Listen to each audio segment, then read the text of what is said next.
예, 오늘 말씀은 예레미야 39장입니다.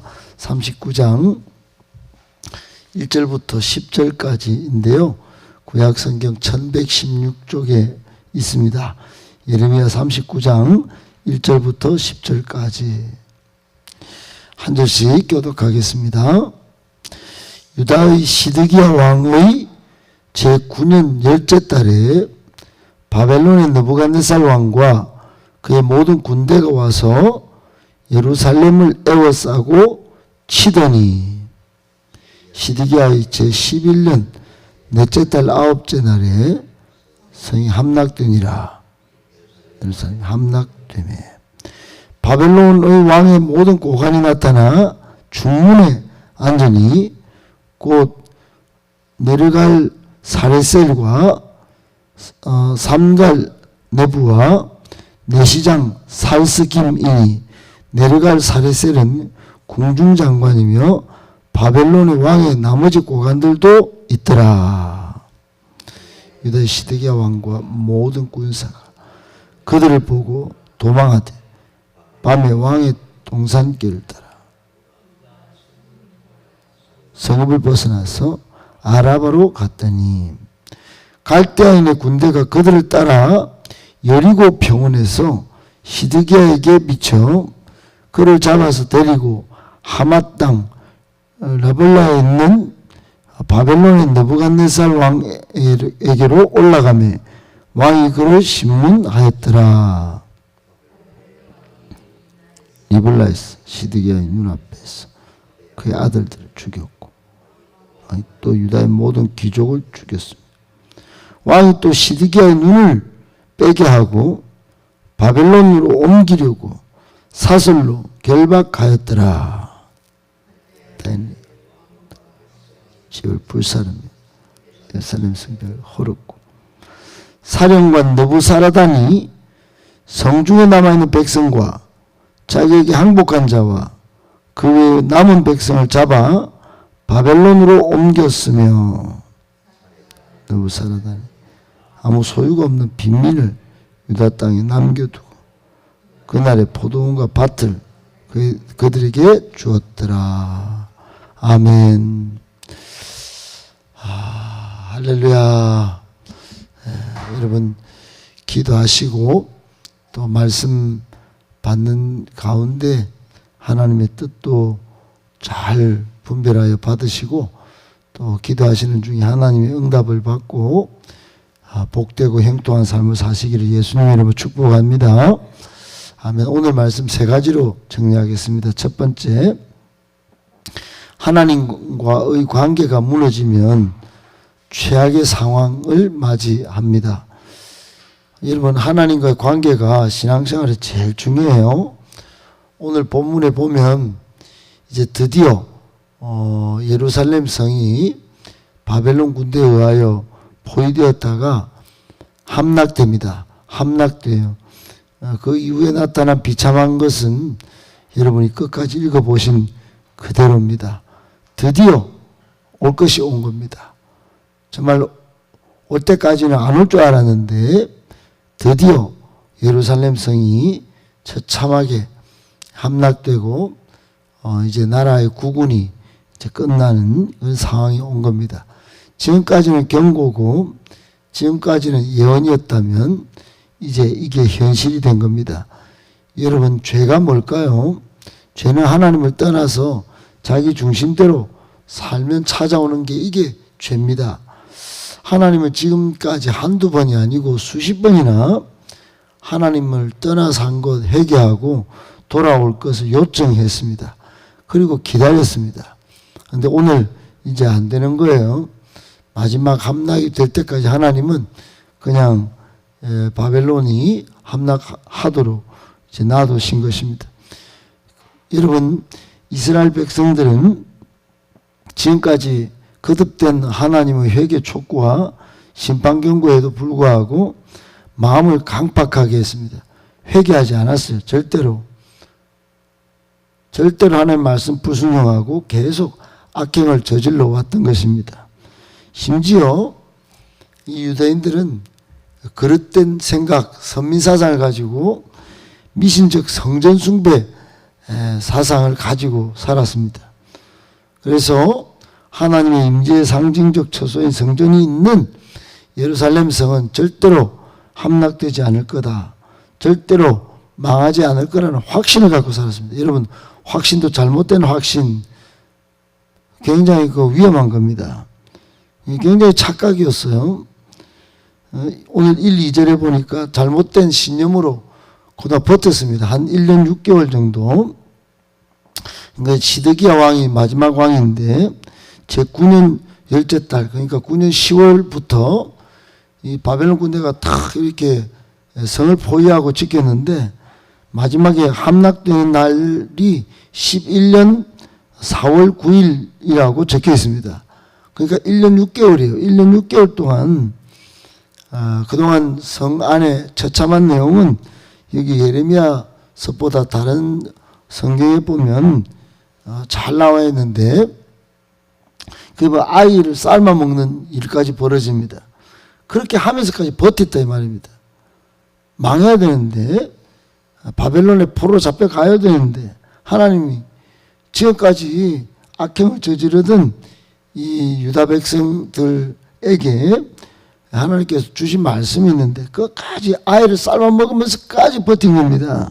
그게 얼마나 여러분 지독하게 버텼겠어요. 잘못된 신념 가지고 잘못된 확신 가지고 그게 진짜 착각하면서 버틴 거죠. 그러니까 여러분 이렇게 버틴 1년 6개월 버텼지만은 결국은 함락되었다. 이게 오늘 본문에서 이스라엘의 마지막 상황을 보도하는 내용입니다. 함락되었다. 그랬어요. 함락되었다. 여러분 그것뿐만이 아니에요. 함락된 것뿐만 아니고 오늘 10절 끝까지 읽어보면 시드기야 왕은 밤중에 도망하다가 체포됩니다. 체포. 그래서 자녀들은 자기 눈앞에서 다 죽고 자기도 두 눈이 뽑혀가지고 이제 바벨론으로 포로로 잡혀간다. 여러분 여기서 명확하게 우리에게 주는 교훈이 있습니다. 왜 이런 결과가 벌어졌냐 하는 것을 살펴봐야 된다는 거예요. 이것은 정말 하나님의 심판 예언을 무시하고 불순종했기 때문에 이런 결과가 온 거예요. 다른 말로 하면 하나님과의 관계가 단절이 된 겁니다. 하나님과의 관계를 무시해서 그게 무너졌기 때문에 최악의 상황이 왔다는 것입니다. 이게 명확한 이유입니다. 여러분 이 세상 그 어떤 누구도 하나님을 대항하여 승리를 하는 존재가 없습니다. 이 역사의 마지막에도 그럴 거예요. 역사의 마지막을 파루시아라 그러는데 헬라어로 그 어떤 누구도 하나님의 파루시아를 막을 존재가 없습니다. 막을 수가 없습니다. 왜 그렇습니까? 하나님이 역사의 주인공, 역사의 주관자이기 때문에 그렇습니다. 그런 하나님과 우리는 하나님 아버지로 모시고 우리는 자녀로 살아갑니다. 그런데 우리가 관계가 소원해지고 무너지면 우리도 파루시아 때 최악의 상황을 맞이할 가능성이 있습니다. 시드기야 왕과 유대인만 이런 게 아니고 여러분 마지막 때 우리도 그럴 수 있다는 그 교훈이 여기 담겨 있는 것입니다.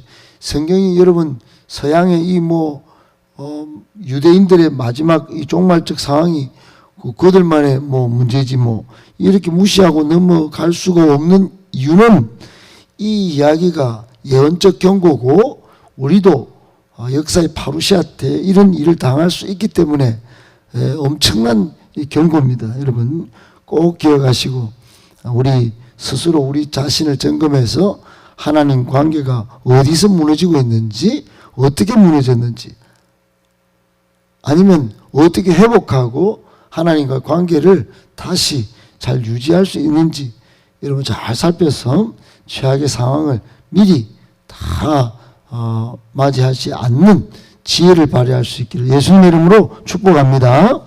아멘. 두 번째, 우리 삶의 중심에 주님을 모셔야 든든합니다. 여러분 하나님과의 관계에 있어서 제일 중요한 건 우리 삶과 우리 마음의 중심에 예수님을 잘 모시는 것이에요. 중심에 예수 그리스도를 모시는 것, 이것만큼 중요한 게 없어요. 지금은 하나님과의 관계를 하나님은 예수 그리스도를 통하여 회복하시기를 원하셨고 그 가운데 화평이 있을 것이라고 계속 말씀하시고 실제로 그 일을 하나님께서 이루어 놓으셨습니다. 여러분 시편 127편 1절에 여호와께서 집을 세우지 아니하면 세우는 자의 수고가 헛되며 여호와께서 성을 지키지 아니하시면 파수꾼의 깨어 있음이 허사로다 그랬어요. 아무리 깨어서 지켜봐도 그건 뭐 하나님이 성이 없는데 그 성을 못 지킨다는 겁니다. 헛된 일이에요. 한마디로 중심에 하나님을 모셔야 된다. 지금은 예수님을 모셔야 된다. 여러분 오늘 4절부터 7절에 시드기야 왕은요 마음에 하나님이 없어요. 그러니까 막 끝에 망했는데도 이제는 끝났구나 이러고 지금 하나님 앞에 그때라도 무릎 꿇고 뭐 통곡하고 그런 장면이 없습니다. 바로 숫자 도망가기 바빠요. 얼마나 마음에 깊은 두려움과 불안이 있었겠습니까만 여러분 밤중에 그것도 막 산을 넘어서 막 그래 막 이 문을 지나고 저 성읍을 벗어나서 막 도망을 칩니다. 여러분 그러나 결국 잡히고 아들들은 죽고 고관들도 죽고 자기는 두 눈이 뽑히죠. 여러분 이스라엘의 역사는 오늘 여기서 이제 망합니다. 물론 이후에 하나님께서 바벨론 포로에서 돌아오게 하신다는 약속을 하나님이 지키시지만 여기서 망하는 것입니다. 여러분 바벨론이 강해서 망했겠습니까? 아니면 이스라엘이 약해서 망했겠습니까? 그건 정치적으로 볼 수는 있어요. 그런데 그 중심에 하나님이 없기 때문에 망했다는 걸 기억해야 합니다. 이 성의 예루살렘 성의 중심에 하나님이 안 계셨기 때문에 여러분 우리도 마찬가지입니다. 이 나라가 또 우리 가정이 우리 교회도 하나님이 중심이 빠지면 예수님을 중심에 모시지 않으면 우리의 일상 뭐 가정사 사업 뭐 심지어 교회도요 어떤 일을 당할지 모릅니다. 꼭 기억하고 우리 삶의 중심에 예수 그리스도, 우리 가정의 호주 문패는 예수 그리스도, 내 인생의 사업장의 모든 중심에 우리 주님을 모시고 항상 하나님과의 관계를 소중히 하면서 형통하실 수 있기를 예수님의 이름으로 축복합니다. 아멘. 마지막 세 번째, 우리는 우리의 영적 현주소를 냉철하게 돌아보아야 합니다. 여러분 현주소, 영적인 현주소 그 살피는 게 말씀이에요. 말씀은 우리의 내적인 영적인 모든 면이 어떻게 됐는지 살피는 그런 영적 종합 진찰할 수 있도록 하는 게 이게 말씀이에요. 근데 지금 유다 백성들 어떻습니까? 자신들의 왕궁, 집, 성벽 이게 전부 갈대아인들이 마음대로 지금 다 하고 있습니다. 오늘 9절 10절에 보면 심지어 자신들의 몸도 자신들이 주장을 못해요. 전부 마음대로 잡아가지고 바벨론 사람들이 뭐 다 끌고 갑니다. 남겨놓습니다. 남겨놓는 것도 바벨론 사람들, 끌고 가는 것도 바벨론 사람들. 그리고 재산도 마찬가지예요. 마음대로 우리 재산을 바벨론 사람들이 마음대로 빈민에게 다 줘버립니다. 여러분 정말 비참했을 것입니다.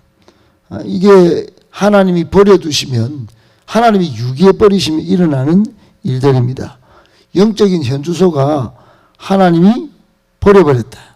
하나님이 유기해 버렸다. 이겁니다. 여러분 하나님 은혜를 업신여기고 하나님의 거룩한 뜻을 내팽개쳐버리고 죄악을 고집하고 불순종하면 하나님이 버려둬 버리는 거예요. 지금 우리 영적인 현주소를 잘 살펴서 이 하나님이 버려두는 그런 상황은 아닌지 냉철하게 돌아봐야 합니다. 하나님의 말씀으로 돌아가서 내 인생이 하나님 은혜를 지금 늘 감사하면서 사는지 거룩한 뜻을 지금 추구하면서 추종하며 사는지 그래 하나님과의 관계가 너무 멀어져 있다면 빨리 좀 좁히는 작업들을 하면서 여러분 하나님과의 영적인 현주소를 다시 한번 정말 뜨겁게 만들어가는 그런 작업들이 있어야 합니다.